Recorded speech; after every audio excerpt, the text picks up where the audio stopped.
Salah satu yang disunatkan nanti dalam kurban itu memakan daging hewan kurban sendiri. Ini nanti kalau bapak onggok semua daging itu kasih beserta 2 kilo. Itu 2 kilo daging hewan siapa itu? Punya kita atau punya orang? Karena diumbuk dan dionggok saja semua. Campur. Akhirnya tidak dapat kita sunnah memakan daging. Jadi dia harus memakan daging korban sendiri.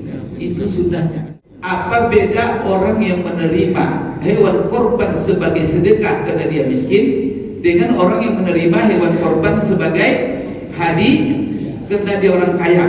Tolong diperhatikan ini dalam mazhab Syafi'i khususnya.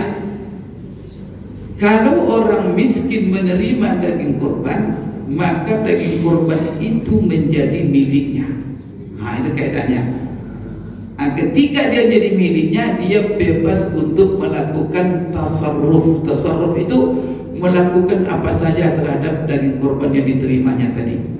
Maka boleh daging korban itu dia bakso, dia buat bakso, setelah itu bakso dijual. Boleh gak? Boleh. Kalau diterimanya sebagai sedekah, maka dia jatuh miliknya. Itu tolong diperhatikan itu. Tapi kalau bapak ibu terima sebagai hadiah, maka dalam mazhab Syafi'i, lalu bapak ibu bakso, kemudian bakso dijual, haram duitnya. Maka orang kaya boleh menerima daging korban hanya sebagai hadiah untuk dimakan saja. Lain tidak boleh. Salah satu ciri kaya itu dia bayar zakat. Dia punya simpanan nisab zakat. Itu kaya itu. Bismillahirrahmanirrahim. Kita sambung di sini kajian kita tentang ibadah korban. Setelah itu nanti kita buka tanya jawab. Karena korban ini lebih banyak tanya jawab sekalian ini. Kita sudah menjelaskan Bapak Ibu sekalian kemarin apa hukum melakukan ibadah korban ini. Maka di sini ulama terbagi kepada dua pendapat. Ada yang mengatakan wajib. Tapi wajib itu mereka ada yang sepakat wajib dalam 3 hal. Kalau dia bernazar, kalau dia berwasiat, kalau dia ta'yin, mentakyin dia. Kemudian yang keempat, kalau dia orang kaya, maka orang kaya wajib berkorban tadi, tapi tidak menurut seluruh ulama. Ini hanya menurut Imam Abu Hanifah, satu riwayat dari Imam Malik, dan pendapat ini dibela oleh, didukung dan dikuatkan oleh Ibnu Taimiyah.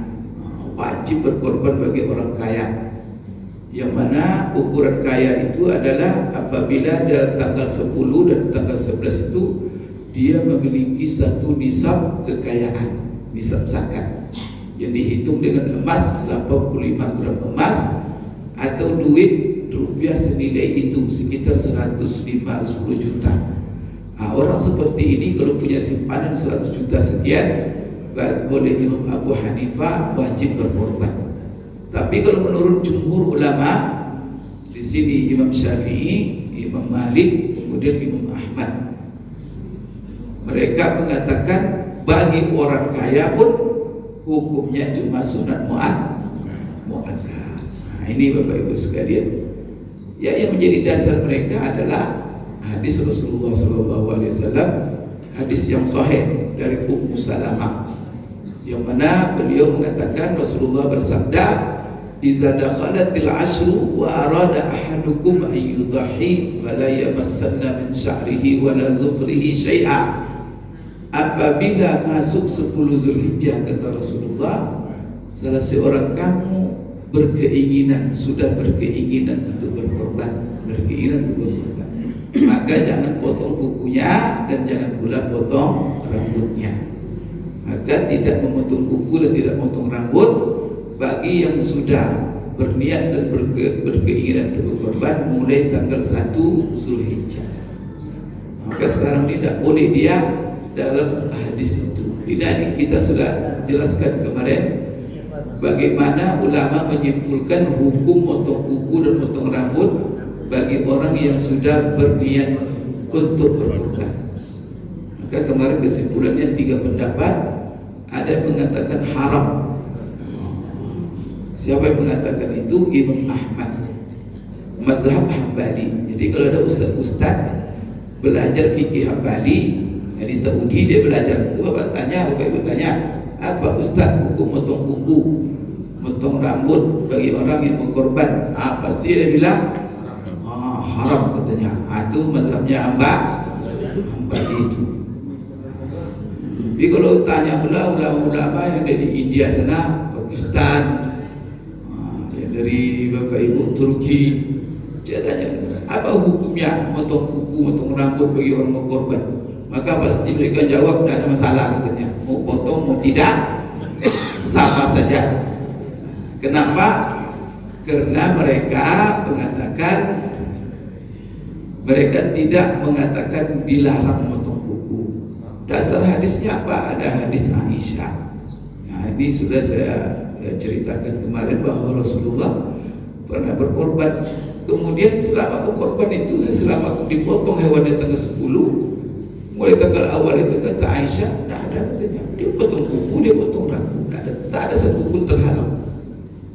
Nah, dan itu hadis Sahih Bukhari, hadis Ummu Salamah dalam Sahih Muslim. Maka di sini ulama bagaimana ini nyimpulkan? Satu sisi ini hadis Aisyah, ini hadis Ummu Salamah, kedua-duanya hadis sahih. Hadis Aisyah membolehkan, hadis Ummu Salamah melarang. Gimana nyimpulkan itu? Maka tak bisa dibaca hadis itu satu-satu. Maka dari seluruh dalil-dalil itu, maka Imam Ahmad mengatakan haram, Imam Abu Hanifah mengatakan dengan hadis Aisyah berarti tidak ada masalah. Silakan mau potong mau tidak sama. Ada datang Imam Syafi'i dan Imam Malik, dia bersama Malik. Maka dia hanya mengatakan disunatkan saja. Jadi hukumnya tidak memotong kuku, tidak memotong rambut bagi orang yang berkeinginan berkorban, itu hukumnya cuma sunat, bukan wajib. Kalau Imam Ahmad wajib, Imam Abu Hanifah mubah, bagi Imam Syafi'i sunat. Ya kalau sunat, namanya sunat kan, kalau diamalkan alhamdulillah. Kalau tidak ada masalah. Sampai pun, ini Imam Ahmad banyak ulama yang mengatakan, jangan ada nanti ustaz-ustaz ngawur kadang-kadang. Ada ustaz ngawur, dia baca buku Hambali, belajar fikih Hambali, kena ada konsekuensi pendapat.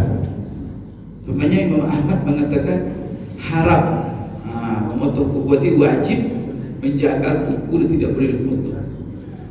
Kalau seandainya dipotong, dia haram petuanya, lalu dipotongnya rambut atau kukunya, apakah ada hubungan dengan korbannya? Mengakibatkan tidak sah korbannya kalau dia potong? Nanti ada ustaz-ustaz dia tak baca, langsung aja anda sah korbannya katanya.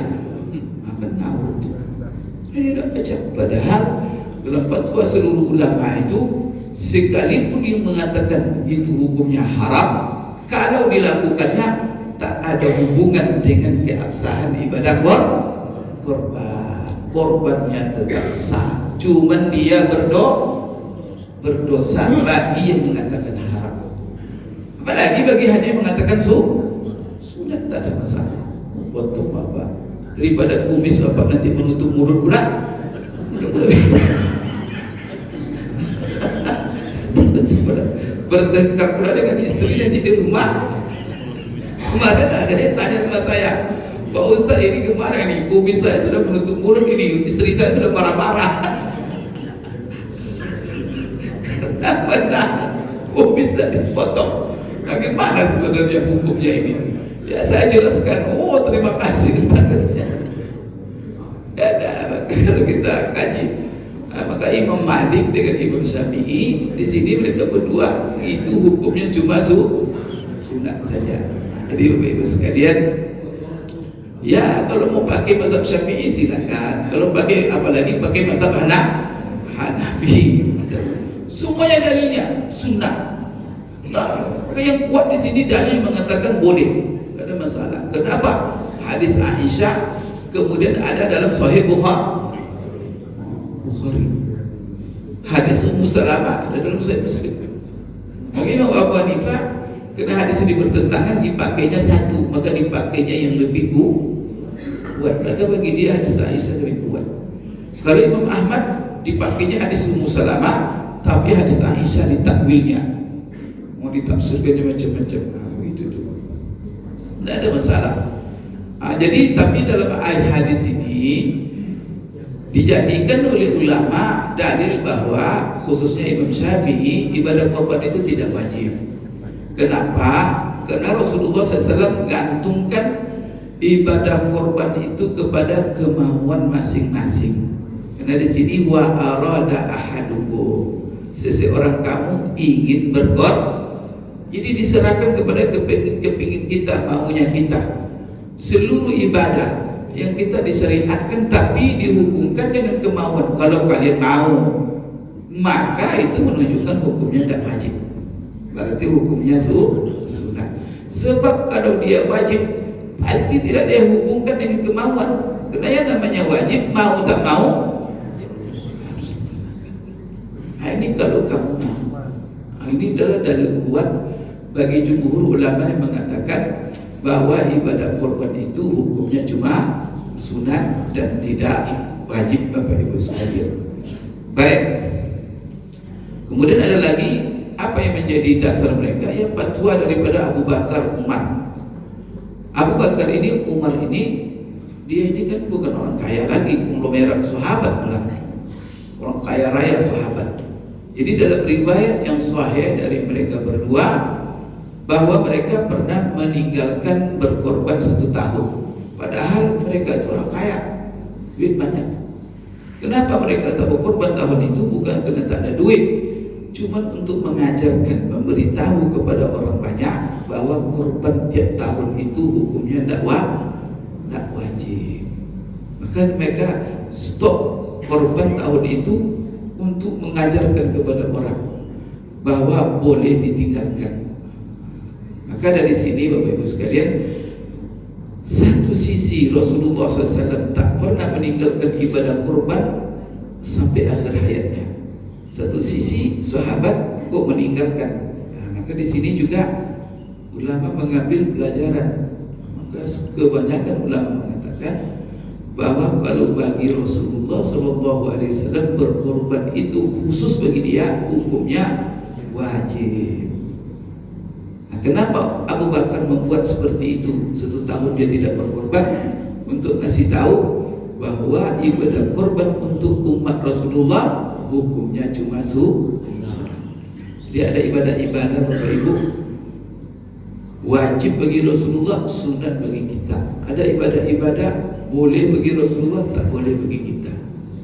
Nah, itu namanya minal khasais, sesuatu yang khusus untuk Nabi kita Muhammad Sallallahu Alaihi Wasallam.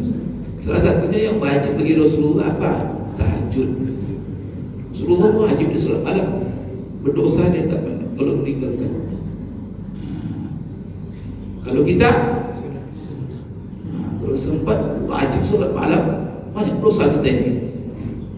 Alhamdulillah, tahajud itu cuma sunat. Dalam Al-Quran, wa minal laili fatahajjat bihi nafilatan laka asa an yab'atsaka rabbuka maqaman mahmuda. Apalagi kenapa disuruh dia solat malam? Karena solat malam ini mengurangi, pertama membuat seseorang kuat menghadapi tantangan hidup, kekuatan hati, kekuatan iman.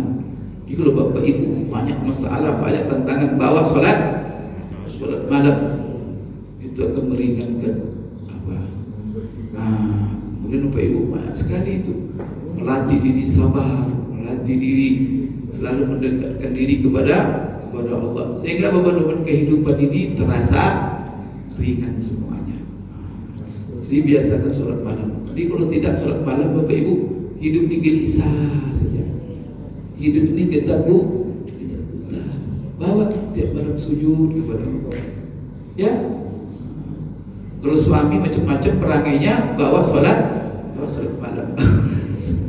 Berbanyak istighfar supaya berubah dia. Itu tuh Bapak Ibu. Lagi ini waktu luar biasa. Jadi ada yang wajib bagi Rasulullah, tak wajib bagi kita, termasuklah ibadah kurban. Kemudian Bapak Ibu sekalian, mana yang lebih afdal? Dalam masalah ibadah kurban kan sudah kita tahu tadi hukumnya sunat muakkad dengan dalil-dalil tadi.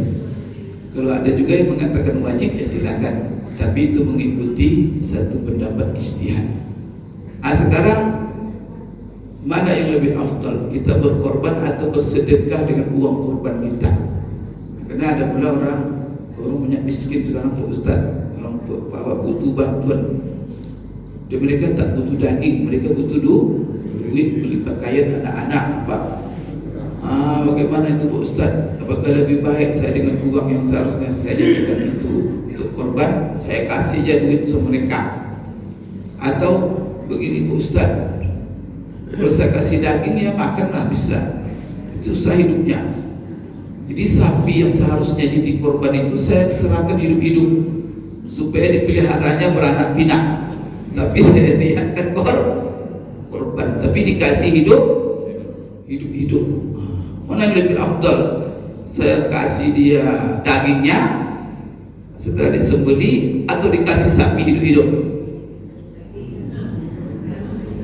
Kalau Bapak Ibu kasih dia hidup-hidup, sapi itu di Idul Adha, korban namanya.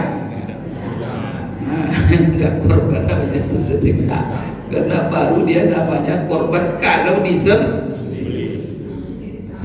Itulah yang inti korban itu, menyembeli. Kalau hidup-hidup dikasih dia, kalau dikasih duit dia banyak, itu korban namanya, disembeli duit itu. Itu sedekah biasa. Karena Bapak Ibu, waktunya kan terbatas, cuma 10 sampai tanggal 3. Khusus untuk waktu itu ibadahnya menyembelih. Ibadah yang paling afdal itu menyembelih hewan untuk kita korbankan dan sebagai kurban kita kepada Allah SWT. Jadi bentuk ibadah yang Allah tuntut di hari-hari itu paling afdal itu adalah menyembelih hewan. Yang mana hewan itu setelah disembelih dengan niat ikhlas kepada Allah, lalu Allah pesan kepada kita bagi-bagi. Maka kata Allah, fakulu minha wa at'imul ba'isal fakir. Makan oleh kamu sebagiannya, silakan. Makan, mau disimpan sebagian silakan. Kemudian kasih makan orang lain. Kasih makan tetangga dengan daging itu. Apakah tetangga kita orang kaya itu diterimanya sebagai hadiah, atau orang miskin maka diterimanya sebagai sedekah? Itu 3 hari 4 hari itu cuma waktunya. Selain itu tidak ada lagi ibadah korban. Kalau mau bersedekah biasa ada di luar waktu itu. Kalau sekarang ini apa yang paling afdal korban ini? Tidak ada, belum ada korban hari ini. Siapa yang mau korban hari ini sah korbannya. Nanti pulang-pulang sembeli di korban saya. Belum ada waktunya dah. Ini baru sini ini sekarang kalau sembeli hewan boleh ya boleh, tapi hewan kita bagi itu jatuh sebagai sedekah saja Bapak Ibu sekalian, tidak korban namanya. Tapi kita ada ibadah khusus korban namanya. Jadi hewannya khusus, kriterianya ada, kemudian Bapak Ibu sekalian waktunya. Maka di sini baru syarat sah korban itu. Ada kata ulama, pertama ada 6 syarat. Baru sah korban kita. Yang pertama, korban itu harus ada niat. Ini Bapak Ibu sekalian, pertama berniat. Jadi jangan sampai tidak ada niat pula. Itulah sebabnya korban itu dari orang yang niatnya sah. Maka orang gila kalau tidak ada niat bisa orang gila. Tidak ada niat, anak kecil tidak ada niat. Kemudian orang kafir sah niat ibadah sama dia? Tidak. Maka Islam, wali balik, berakal, kemudian ada nanti mampu. Jadi syarat sah korban itu pertama niat. Nah, niat itu kapan dipasang? Nah, kalau sekarang kena kita serahkan kepada panitia, niat itu dipasang ketika menyerahkan duit. Pak Ustaz harus ada ijab kabul dengan panitia. Nah, panitianya itu kemana-mana. Panitia cuma siapa yang mau berkorban kirim ke rekening saya katanya. Kenapa begitu masjid itu? Tidak pernah peserta ketemu dengan panitia orang ibu juga. Cuma apa? Titip ke rekening. Kita kan sekarang itu sudah duduk di rumah bisa bayar di rumah. Kirim aja ke rekening kan. Nah, itu gimana pasang niatnya harus ada ijab kabul, Bapak Ibu. Nah, jadi meniatkannya itu ketika kalau niatnya ketika rekening itu ditransfer. Ketika mentransfer itulah niat korban. Ya Allah, niat ini adalah korban. Menyembelih nanti itu niat lain lagi. Tapi niat korbannya itu mulai daripada kita membayar. Jadi setelah kita niat itu, ya kita serahkan kepada peserta, kepada panitia. Silakan nanti panitia. Tidak ketemu pun kita dengan korban kita setelah itu tidak masalah. Tapi kita berniat. Itulah sebabnya Bapak Ibu tidak sah berniat untuk orang lain kecuali dengan izinnya. Maka kata Imam Syafi'i, dalam mazhab Syafi'i, kalau kita berkorban atas nama orang lain harus izin dia dulu. Karena kalau tidak ada izin dia, Bapak korban ke saya begitu, tidak sah. Karena niatnya mana? Karena dia yang harus berniat. Siapa yang punya korban? Itulah sebabnya banyak ulama Syafi'iyah mengatakan tidak sah korban atas nama yang meninggal. Karena bagaimana orang meninggal bisa berniat? Dia bisa orang meninggal niat. Ibu telepon mereka.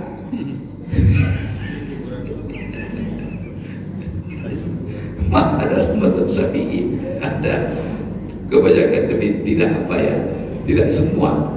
Saya baca di buku Syafi'iyah, tidak sah berkorban atas nama yang meninggal karena ada salah satu syarat yang tidak bisa terpenuhi niat. Dan mereka sudah buat kaidah tidak sah berkorban atas nama orang lain kecuali orang itu mengizinkan, minta izin kepada dia. Kalau tidak diizinkan tidak boleh, karena tak ada niat. Sesuatu yang tidak ada niat, innamal a'malu binniyat.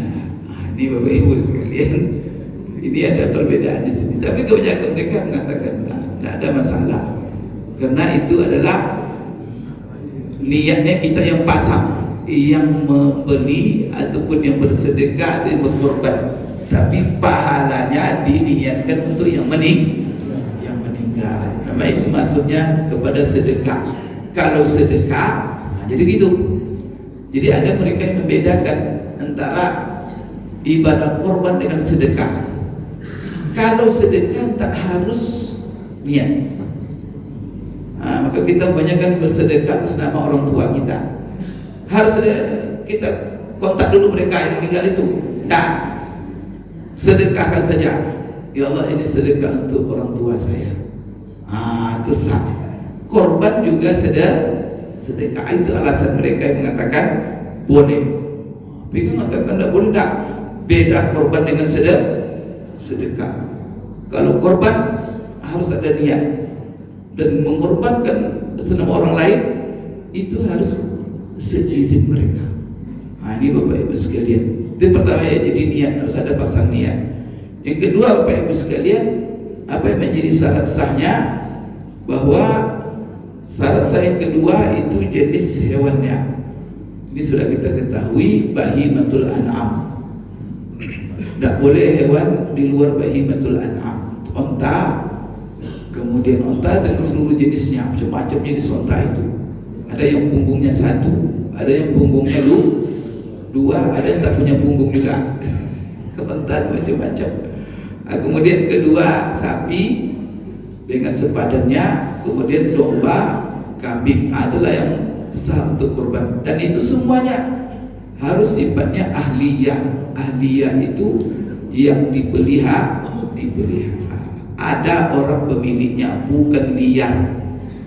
Kalau kerbau bukan kerbau hutan, tidak ada pemiliknya, itu tak sah. Itu tangkap kerbau hutan nanti itu binatang buruan apa itu liar, kan tak sah. Rusa juga begitu. Nah, ini syarat sah yang kedua. Syarat sah yang ketiga, Bapak Ibu sekalian, adalah harus sampai umur, memenuhi kriteria umur. Maka masalah umur ini syarat sah. Maka nanti Bapak Ibu bedakan. Maka ulama membuat aturan ini syarat sah, ini sunat. Nah, contoh ini ada ustaz kemarin gitu, dilaporkan kepada saya, ustaz bilang yang penting gemuk, umur dan masalah. Ini ustaz ngawur ini, tidak pandai, tidak ada ngaji ini ustaz.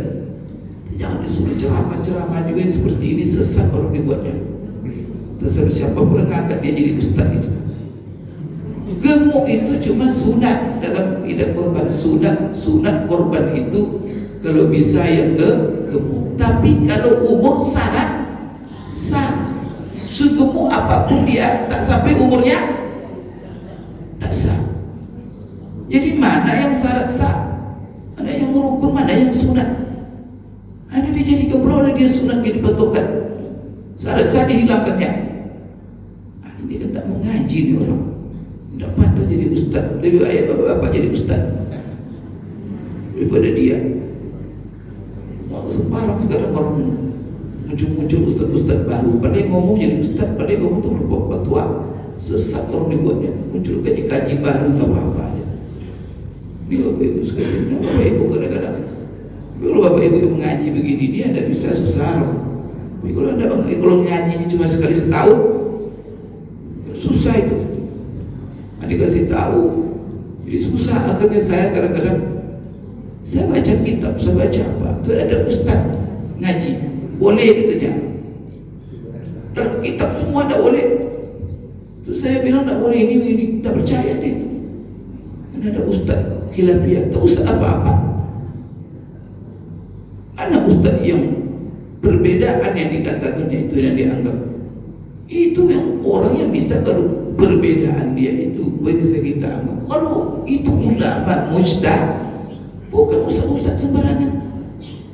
Yang tak jelas itu fatal kita itu dalam beragama. Agama ini harus diambil dari orang-orang Bapak Ibu, kita pastikan dia betul-betul mengerti. Mana mengerti itu diambil aja. Bahaya kita ini, masalahnya dunia akhirat, tidak boleh sembarang. Nah, jadi yang kedua itu syarat saya itu umur.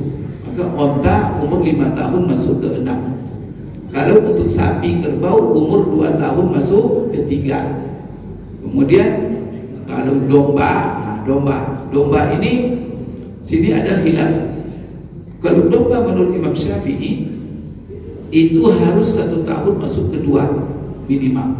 Kalau menurut jumhur ulama umur 7 bulan sudah bisa menjadi, kalau masuk 7 bulan umurnya sudah bisa untuk dikorbankan. Itu menurut jumhur ulama. Kalau Syafi'i tersendiri, domba 1 tahun. Kambing kacang, kambing kerempeng itu menurut jumhur umurnya boleh disembelih sekorban 1 tahun masuk ke 2. Menurut mazhab Syafi'i harus kambing itu umur 2 tahun masuk ke 3. Nah, itu perlu tuh. Ini syarat umur. Jadi berarti apa? Dalam mazhab Syafi'i, onta 5 tahun masuk ke 6, sapi kerbau 2 tahun masuk ke 3, begitu juga kambing, tapi kambing kacang yang kecil. Itu Bapak Ibu 2 tahun masuk ke 3. Untuk domba cukup 1 tahun. 1 tahun dia sudah bisa untuk dijadikan kurban. Itu apa dasarnya? Hadis Rasulullah SAW. Apa kata Rasulullah? La tazbahu illa musinna illa an yaqsura alaikum fatazbahu al-jaza'ah minat ta'ni. Itu kata Rasulullah. Apa artinya itu? Jangan kalian larangan, jangan kalian menyembelih ibadah korban kalian kecuali yang berumur musinna. Itu langsung hadis Rasulullah. Itulah dasar ulama kenapa syarat sah, karena Rasulullah larang kecuali yang berumur musinnah. Musinnah ini apa? Masing-masing hewan musinnah. Musinnah dalam onta, tanya orang Arab. Orang Arab, kapan disebut onta itu musinnah? Maka pasti orang Arab pengembala onta itu menjawab, yang disebut dengan musinnah adalah kalau onta umur 5 tahun masuk ke 6, kalau sapi umur 2 tahun masuk ke 3, kalau dia kambing di situ berbeda, sedikit berbeda. Bapak Ibu sekalian, kecuali domba itu jaza'ah. Apa itu jaza'ah? Jadi jaza'ah itu umur itu gelar untuk hewan-hewan yang berumur sekian. Kalau umurnya setahun itu jaza'ah, umur 2 tahun musinnah, umur sekian nanti tabi, umur sekian nanti dalam zakat ada itu. Umur berapa yang dizakatkan? Itu kan lengkap itu, Masya Allah, detail. Nanti kalau kita bicara tentang zakat, bagaimana Rasulullah menentukan hewan yang dizakatkan itu adalah sesuai dengan umurnya. Dan setiap umur hewan itu ada namanya. Yang berumur 2 tahun apa namanya, umur 3 tahun apa namanya, umur 1 tahun baru apa namanya. Itu Bapak Ibu bahasa Arab. Kalau kita sama aja kan, tidak ada kita mengasih nama hewan dalam tingkatan umur, ada? Tidak ada. Kurang bahasa Arab kaya Pak, subhanallah. Baik, jadi itu umur. Yang ketiga Bapak Ibu sekalian, jadi pertama niat, kedua jenisnya hewannya, yang ketiga harus umur. Yang keempat Bapak Ibu, syarat sahnya adalah hewan itu milik sendiri. Jangan punya orang sebeli, ambil pula sapi tetangga tu. Oleh karena itu saya kepada penitia, ini syarat sah oleh banyak ulama, milik sendiri. Maka nanti penitia sebelum memotong hewan itu tentukan itu milik siapa. Ini milik regu mana, sehingga nanti ketika hari H masing-masing regu sudah tahu ini mana hewannya. Dan juga ini konsekuensinya Bapak Ibu, salah satu yang disunatkan nanti dalam korban itu memakan daging hewan korban sendiri. Ini nanti kalau Bapak onggok semua daging itu kasih beserta 2 kilo. Itu 2 kilo daging hewan siapa itu? Punya kita atau punya orang? Karena diumbuk dan dionggok saja semua, campur. Akhirnya tidak dapat kita sunnah memakan daging. Jadi dia harus memakan daging korban sendiri. Itu sunnahnya. Maka daging korban kita itu daging korban kita, karena korban itu prinsipnya ibadah sendiri-sendiri. Maka kata Rasulullah, itu sunnahnya siapa yang punya korban dia yang Maka ini penting di panitia. Sekarang Bapak Ibu harus ada kesepakatan antara panitia dengan peserta. Nanti peserta itu nyembeli sendiri atau diserahkan kepada panitia. Tak boleh panitia menyembeli kecuali seizin peserta. Itu penting itu. Nanti bisa tidak sah. Kenapa Bapak harus bersembeli aja tanpa izin saya? Itu gimana? Oleh karena itu dari awal sepakat, Bapak Ibu regu siapa yang mau menyembeli sendiri, ditunggu itu. Cuman kalau menunggu dia sampai sore pula, kan urusan pula. Dibuat perjanji, siapa yang mau menyembeli hewannya sendiri cuma dikasih waktu sampai jam 8. Siapa yang tidak datang sampai jam 8, maka serahkan kepada begitu itu Pak, buat kesepakatan dari awal. Jangan nanti itu penting itu. Nanti bagi orang yang menyembeli hewannya sendiri, tahu dia mana hewannya. Kalau tidak tahu dia hewannya, ini hewan nomor sekian ini regu berapa ini? Maka ketika regu 6 datang, hewannya rupanya hewan nomor 5, sudah bisa tanda. Maka itulah dari awal hewan itu harus dikasih dia tanda standar ini milik regu berapa. Maka milik berapa? Diundi nanti 10 ekor hewannya. Nanti dikasih nomor 1, 2 sampai 10. Dikasih lotre. Panggil nanti regu-regu itu. Ambil. Nanti kalau dicabut, regu 1 panggil cabut. Nomor 3. Berarti kan sudah dikasih nomor hewan tadi itu. Berarti hewan nomor 3 milik regu 1. Semenjak itu cabut, kasih itu di punggung dia itu. Ini regu. Minimal nanti Bapak Ibu dikasih cat itu nomor 3. Kalau kertas ditempel hujan basah nanti hilang. Buat dia cat 3 nomor 3. Berarti ini regu di 3. Dia tahu dia. Nanti kalau 2 buat nomor 2 di badannya itu kan tidak menyakiti, tidak ada masalah. Bapak Ibu sekalian, itu penting. Ini udah tahu orang. Ketika nanti disembeli, sebelum nanti dagingnya ditumpuk, dia ambil dulu untuk besar. Sehingga ketika peserta pulang dengan daging itu, dia tenang bahwa daging yang dia bawa adalah daging hewan korban sendiri.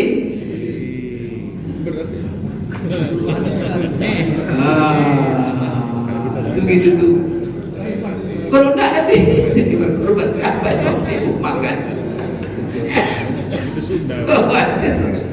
Ada korban regu lain, tidak dapat sunnahnya. Jadi bukan tidak sah.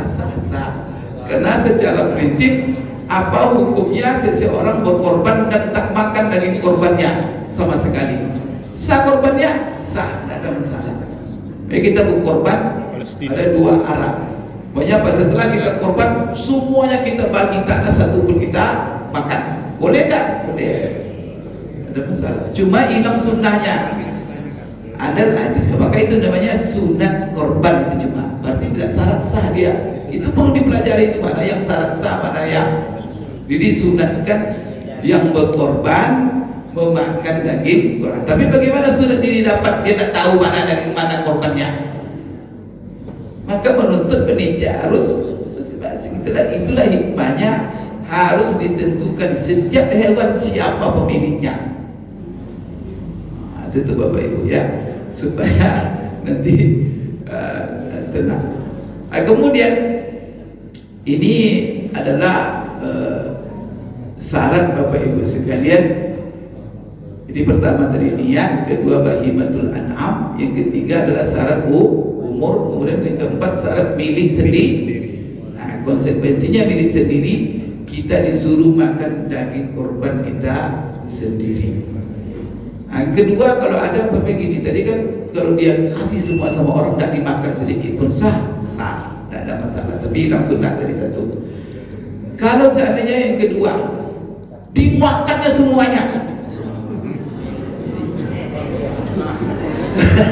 ada orang berkorban disembelihnya, masuk kulkas semuanya, tapi dia korban Pak. Setelah Mansur makan surah, tidak dibagi-bagi.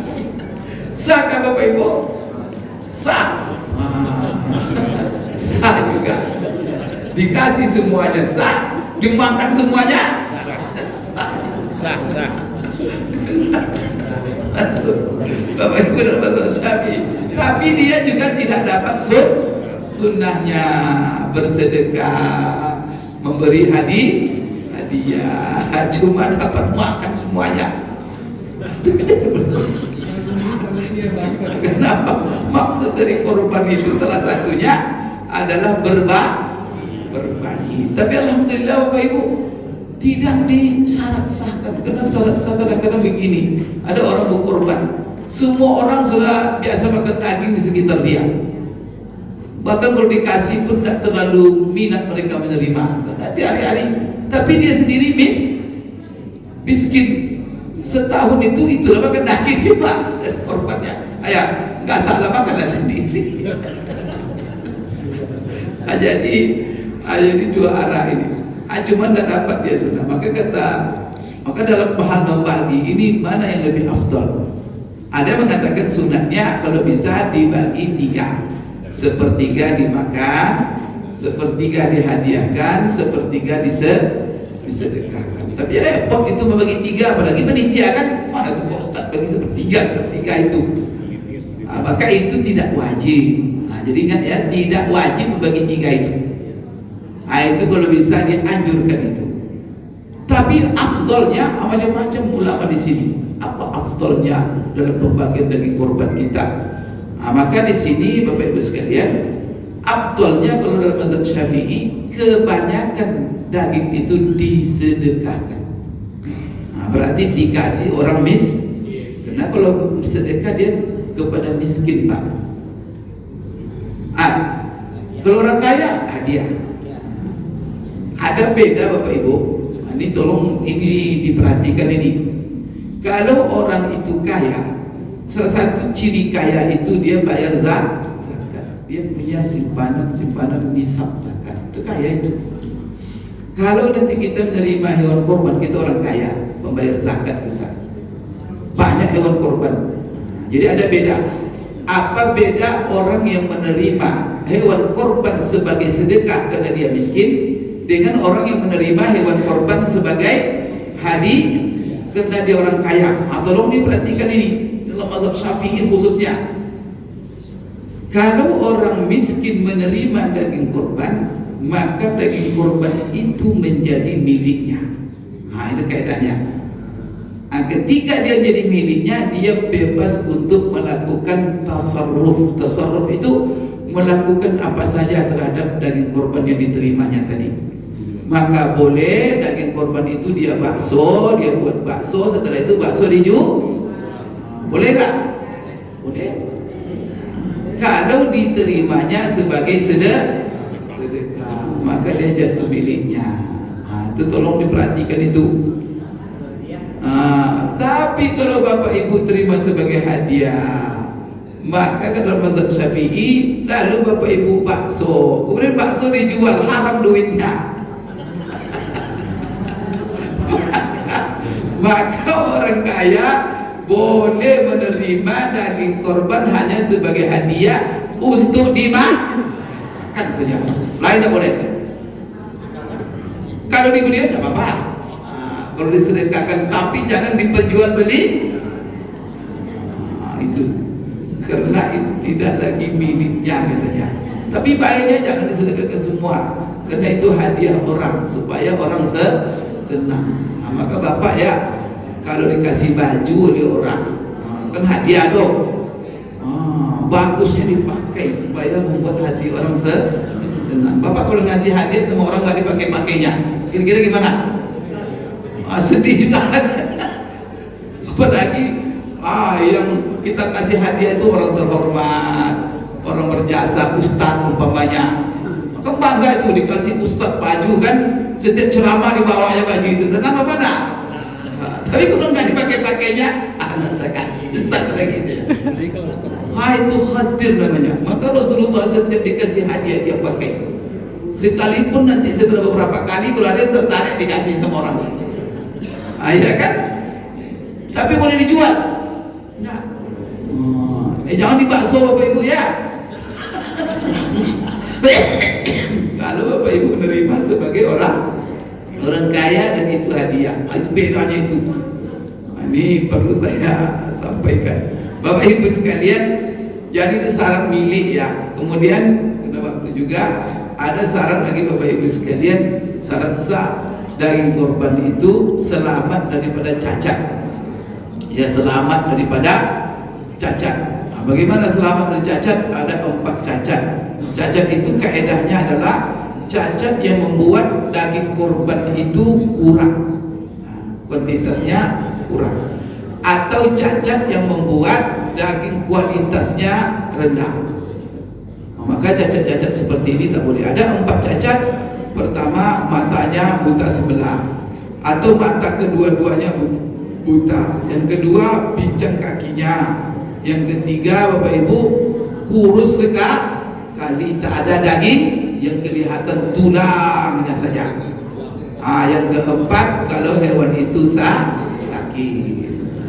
Maka 4 ini harus dihindari. Kalau nanti mengandung 4 cacat, maka hewan itu segemuk apapun tidak sah dijadikan hewan, sekalipun umurnya cukup. Ini karena Rasulullah SAW mengatakan hindari 4 cacat dalam hewan korban.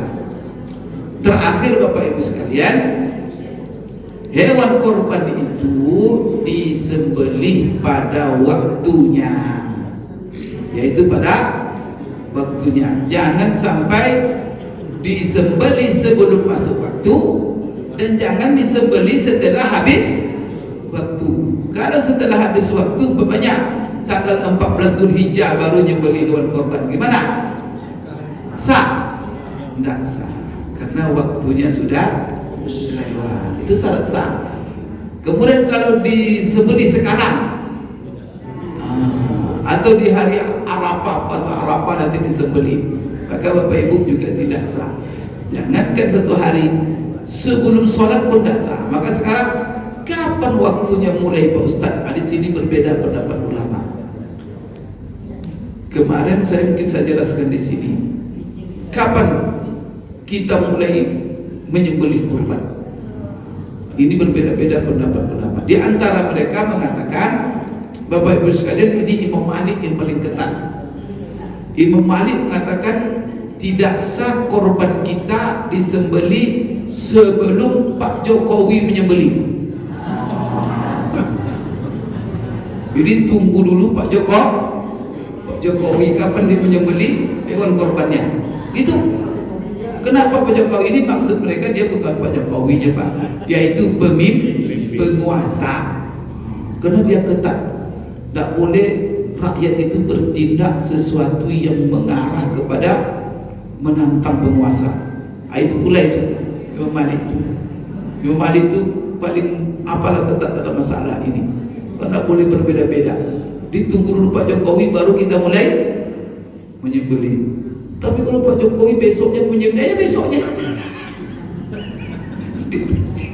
Itu menurut Imam Malik kan, Imam Malik kan, ini kan perbandingan ini. Kalau menurut Bapak Ibu Imam Abu Hanifah dan Imam Ahmad, harus selesai sholat Idul Adha. Sekarang sholat Idul Adha yang mana yang menjadi patokan atau jadi masalah? Jadi kalau Imam Ahmad yang menjadi patokan adalah selesai penguasa sholat Idul Adha. Siapa penguasa kita? Minimal kalau daerah kita gubernur. Selesai dia, baru kita boleh menyembelih. Itu menurut Imam Ahmad. Juga kalau menurut Imam Abu Hanifah, ya kitanya selesai sholat. Jadi tempat musola kita sholat. Jadi menjadi ukurannya apa? Kita seharusnya, walaupun Bapak Ibu ya, tempat kita musola sholat di mana? Di lapangan itu selesai orang sholat di tempat musola kita. Itu sudah masuk waktu menyembelih. Kalau menurut Imam Syafi'i enggak. Itu kan berbeda-beda itu. Kalau menurut Imam Syafi'i, mau orang sudah sholat tidak sholat, tidak peduli, yang penting waktunya. Jadi standarnya bukan pelaksanaan sholatnya, tapi waktunya. Apa waktunya? Pertama, ambil standar waktu duha. Jadi mulainya itu waktu duha, dan tapi bukan pas waktu duha itu. Diambil nanti beberapa sekian menit yang diperkirakan saja. Dengan menit itu orang minimal sudah selesai 2 rakaat Idul Adha dan khutbah singkat. Kira-kira berapa menit setelah waktu duha? Jadi ambil waktu duha, dia ambil kira-kira 10 menit. 10 menit setelah waktu duha, maka boleh menyembelih. Sekalipun orang sudah melaksanakan atau belum. Itu dalam mazhab Syafi'i. Berarti ukurannya apa?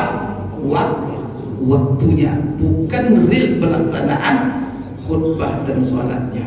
Kan nampak tuh Bapak Ibu ya, di situ. Maka kita pakai mazhab Syafi'i saja. Maka kadang-kadang banyak orang yang tidak ikut karena dia malas ikut, karena dia musafir, kadang-kadang karena dia uzur sakit, tidak bisa dia pergi ke lapangan, atau ibu-ibu kadang-kadang berhala dan dia berkorban. Kapan dia menyembelih korbannya?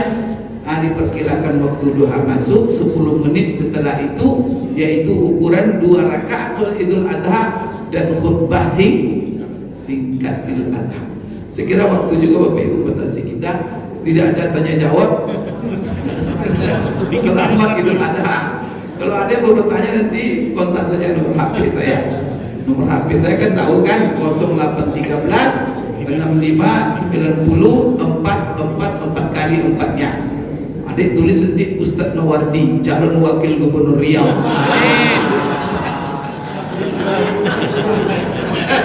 Begitu Bapak Ibu sekalian ya. Aku qali hadza wa astaghfirullah li wa lakum. Subhanakallahumma rabbana wa bihamdik asyhadu an la ilaha illa anta astaghfiruka wa atubu ilaik. Wabillahi taufiq wal hidayah. Assalamualaikum warahmatullahi wabarakatuh. Waalaikumsalam.